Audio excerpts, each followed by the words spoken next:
Hi everyone, welcome back to our channel. I am back with a brand new video of Facebook. So in this video, I'm going to be showing you how you can transfer Facebook ownership. So make sure to watch this video till the end and follow the instruction as guided. So first thing first, make sure to update your Facebook application to the latest version and also make sure to check your internet connection. And then head over to your Facebook application. After you open up your Facebook application, tap on the try bar icon located in the top right.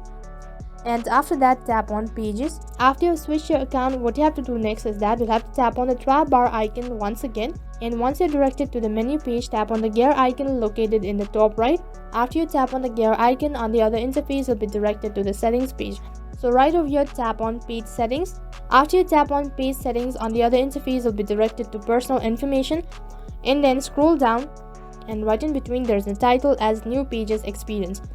So in order to transfer Facebook ownership, what you have to do is you have to tap on the key icon or the page access located right over here, right in center. You can see right now I am the only one who has access to the Facebook page. So in order to give access or in order to transfer the ownership, you'll have to tap on add new in the top right. Once you're over here, you have to enter the name or an email address of the account holder that you want them to have the access of this page. So all you have to do is tap on the search bar and then type in the username or the email address. After you type in the name, and in case if they appear to be on the suggestion list, just tap on their user ID.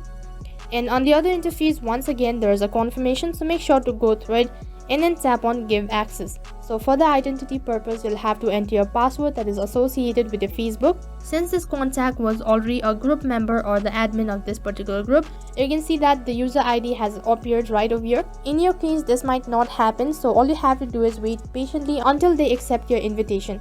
After they accept the invitation, their user ID or the profile ID will appear right over here. So that is how you can transfer ownership of Facebook page. So that is all for this video. I hope the video was helpful. Make sure to like, share and subscribe to our channel. Thank you for watching.